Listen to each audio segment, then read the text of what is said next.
It's not live yet. What's going on? Hey, hello everyone. Happy Monday. Thank you so much for joining us today. So do you often have all these health and wellness questions and you don't know where to go to get answers? So we typically go to Dr. Google, right? And hope we get the best answer. But as we know, we can find out so much information for or against the same exact topic, and it makes it very confusing. So the last Monday of every month, we host our AUA, which is Ask Us Anything. So while you're listening to me right now, I want you to be thinking about your questions that you have. And this is supplement related, health related. I mean, anything that can encompass it. So this is not about, anything with LiveGood, the business and everything. This is health related. We want to focus on, again, products, health related stuff, fitness, food, any questions. We'd love to help you out by answering them here. So go ahead and make sure you're typing them in. We're going to start off with a few questions that we kind of have gotten, repeats of, or just recent questions. We'll cover those as you guys are going ahead and writing yours in, and then we'll just dive right into answering your questions, right? So again, thanks for joining. I'm Lisa, and this is Dr. Ryan, and welcome to our AUA Ask Us Anything. All right, so first, Ryan, I feel like I get a lot of questions about our newest launch, our hydration stick packs. And the question that comes is the sodium level. We have this fear of, what do you call it? This long range fear about sodium, that we should avoid sodium, that high salt is bad. And it's confusing because while there's a certain kind of sodium that can be too much and bad, we do need proper hydration with sodium. So Ryan, can you fill us in about the electrolyte sodium? Yeah, for sure. Tough topic for me, coming from pharmacy background where evidence-based is everything, we really got kind of sold heavy in the hook, line, and sinker on, Western medicine, evidence-based. And unfortunately, we're starting to realize now that a lot of that science is flawed. I mean, the conclusions can have validity. However, in practice, they can be very misleading and confusing and wrong. So what we're seeing is a lot of people being told to withhold sodium. 2.3 grams a day is the max they should be consuming. This is a blood pressure concern. Heart disease is the #1 killer in our world, or at least in our country for sure. And the sodium component is like a big target for whatever reason, because in my opinion, it's unfortunate because the folks that are being told to withhold sodium are typically the folks that have many chronic ailments going on at the same time. Sure. There's such a problem with salt in the sense that people are they're sedentary, they're pre-diabetic or diabetic, they have high blood pressure, their cholesterol is all out of whack, and they're eating this highly processed standard American diet. And so I guess from that perspective, the low-hanging fruit is to tell people to hold back sodium. But for the average human being, the biology, that's terrible advice. It's just not it's not good advice. Sodium is a major kind of dictator of our hydration status, and that's kind of the angle we went for this. And a lot of times it gets confused because when you look at how the body responds to sodium, you're blaming sodium for other lifestyle habits. We're not addressing the fact that people are, loading their bodies with sugar. They're having trouble with insulin. They have insulin resistance. They're pre-diabetic. They're diabetic. The kidneys are getting mixed signals and confused. High insulin, high sugar in the blood.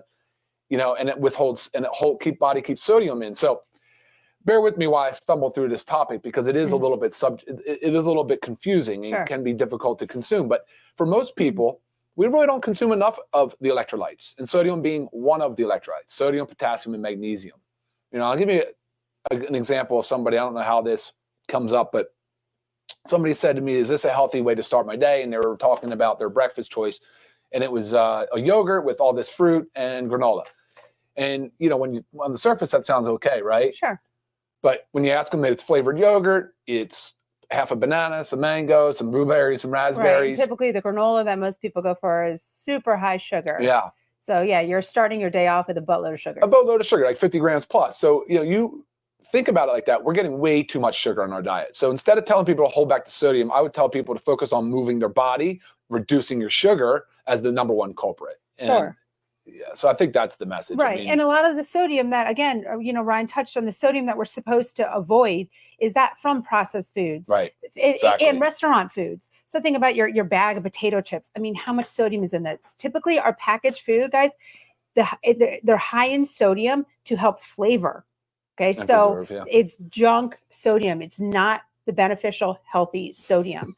Same thing that goes for when you eat out in your French fries or your hamburgers, but typically restaurants over-season their food, right? Because it all makes it taste better. But think about like the food, the sodium the salt that you should be using with your food is you're cooking fresh food, fresh meat, fresh vegetables, and you are just seasoning with some nice, fresh, cracked salt, right? That's how it should be done there. And then consuming your electrolytes. Avoid the sodium elsewhere. That's the biggest Processed culprit. foods. Just avoid Processed foods. Yeah. Okay, I cool. mean, yeah, in general.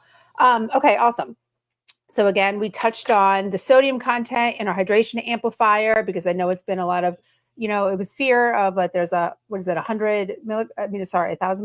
1,000 milligrams of sodium, and it caused concern. Not a concern, guys. Not a concern. It's a 5-to-1, but you still should be cautious. Look, if you're hypertensive, which we all need to know for hypertensive, get your blood pressure monitor, measure it 2 times a day for a week of every month. Know your numbers. But like if you're super duper hypertensive and you're diabetic, yeah, maybe the hydration amplifier is not the right place to start. Right. Like it just seems the reason that you need to address therapeutic lifestyle changes, right? Right. And supplementation is important. Go to the MAG, go to the Daily Essentials pack. Maybe you don't need to be on the extra amount of sodium in that example. Does that make sense? Right. Yeah. Until you get your lifestyle address the other areas in check, and then for sure. Your healthy body should require it.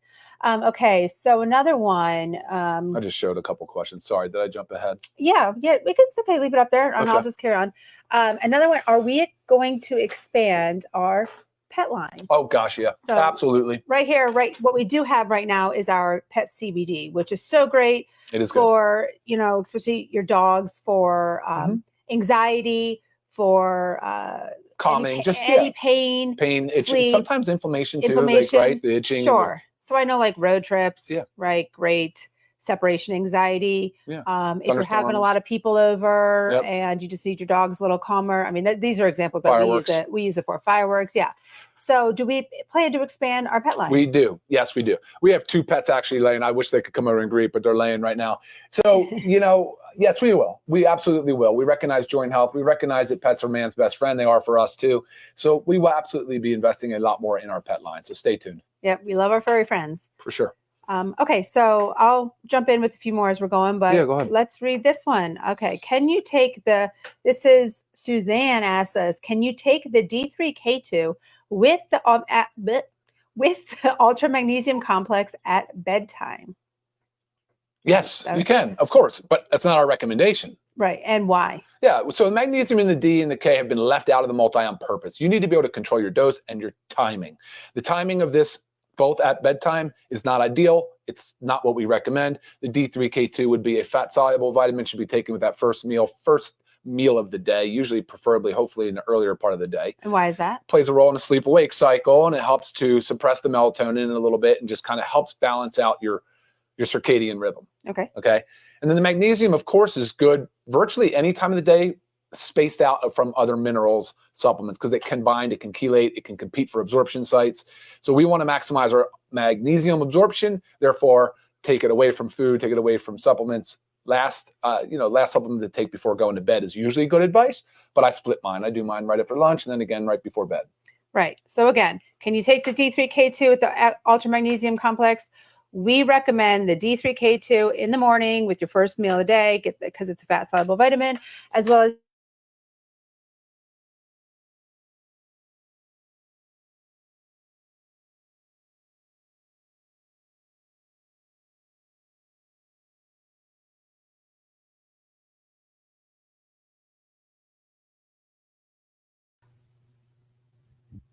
Uh-oh. Are we there? No. No.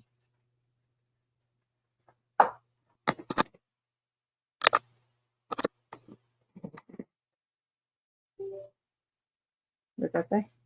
Go ahead. It's going on webcam. Are we on? Oh, yeah. Tell me when.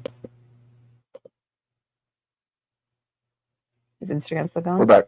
Okay, sorry guys, little technical difficulties. We have a different wire right now, so it came out.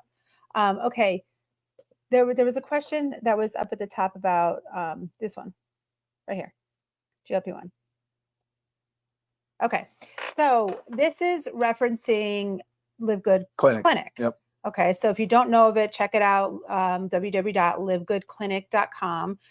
It's a new business that we just started with LiveGood. So, hi, the question is, hi, I want to know when the GLP-1 medication will be available in Puerto Rico. So as of now, it's actually still in its initial rollout stage. Puerto Rico being a territory of the United States, of course, they receive the benefits of the United States services. However, any pharmacy that would fulfill any of the orders for these medications would have to be licensed in Puerto Rico. That question I do not have readily available. Those types of things will become more clear as time goes on. So I will address that question as soon as I know more. Okay, awesome.